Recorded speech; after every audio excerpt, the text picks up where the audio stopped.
The distress beacon screamed through the void like a dying star.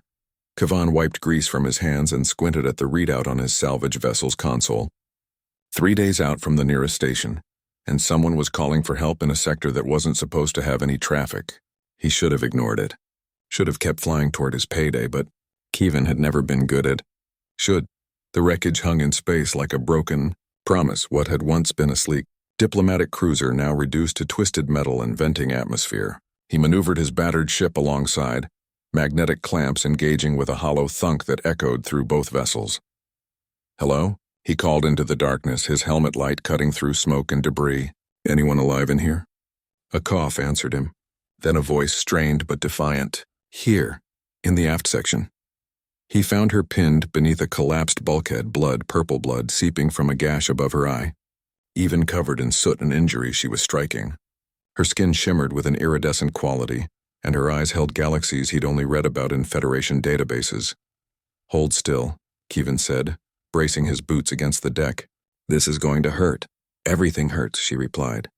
"What's one more thing?" He liked her immediately. It took 20 minutes of careful leverage and his ship's portable hydraulics to free her. She gasped as the pressure released, then forced herself to stand, one hand pressed against the wall for balance. "Thank you," she said. "I'm Anna. Kevin, can you walk?" She took 2 steps and nearly collapsed. He caught her, feeling the strange warmth of her alien physiology through his suit. "I'll take that as a no." His medbay was little more than a closet with outdated equipment, but it was enough. Kevin cleaned her wounds while she sat rigidly on the examination table, her posture perfect despite her injuries. "You're not a standard diplomat," he observed, scanning her with his medical reader. The device beeped in confusion, unable to fully process her biology. "Your ship had military-grade shields, and that's a neural combat implant behind your ear." Anna's hand moved reflexively to her neck, observant for a mechanic. Observant enough to know when someone's running from something. He applied a synthetic skin patch to her wound. "Want to tell me what?" She was quiet for a long moment. When she spoke, her voice carried the weight of worlds. Duty, expectation, a throne I never wanted. Kevin paused, meeting her eyes. "Your royalty. Princess Anna Velshara, heir to the crystalline dominion." She said it like a confession, like admitting to a crime. "Does that change things?" He resumed his work. "Should it?" "It always does." She stayed in his ship for 3 days while he fabricated parts to repair her vessel's critical systems. The work was tedious, requiring precision he hadn't exercised in years, but Anna proved surprisingly helpful once she recovered. She had an engineer's mind trapped in a royal's body, understanding systems and solutions with intuitive grace. "You're wasted on a throne," Kevin said on the 2nd day, watching her rewire a power coupling with deft fingers. She laughed, a sound like crystal chimes. "My father would agree, though not for the reasons you mean." They worked in comfortable silence after that, but Kevin noticed how she'd pause sometimes, staring out the viewport at the stars as if seeing them for the first time, or perhaps the last. On the 3rd evening, with her ship finally operational, Anna stood at his airlock in the ceremonial robes she'd salvaged from the wreckage.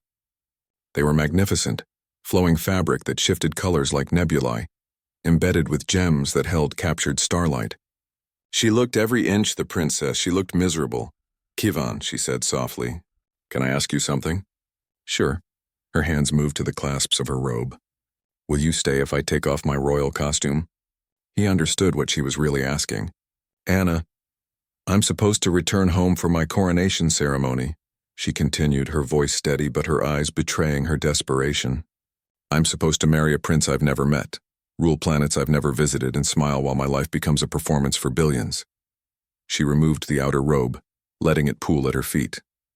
Beneath it she wore simple clothes, a mechanic's coveralls she'd borrowed from his locker. But here, for 3 days I was just Anna.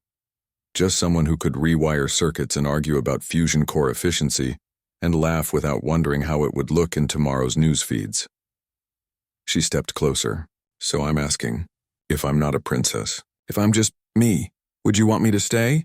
Kevin looked at her, really looked at her, at the hope and fear warring in her expression, at the grease still under her fingernails from their work, at the woman who'd rather repair engines than wear crowns.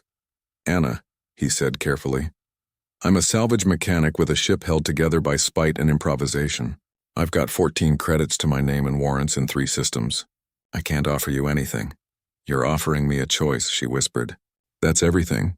He thought about duty, about the life she'd escape and the chaos her absence would cause, about the fact that he was absolutely, completely the wrong person for a princess to run away with. Then he thought about how she'd looked rewiring that power coupling. Her face lit with genuine joy. My next job's in the frontier expanse, he said. It's rough territory. No luxury, no safety.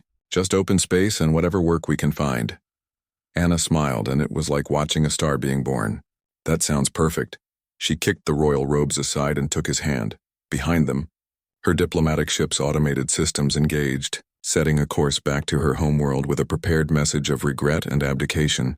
Ahead, Kivan's vessel turned toward the frontier, carrying 2 people who'd chosen freedom over fate. In the end, she didn't need to take off her costume to know his answer. She just needed to be brave enough to ask the question,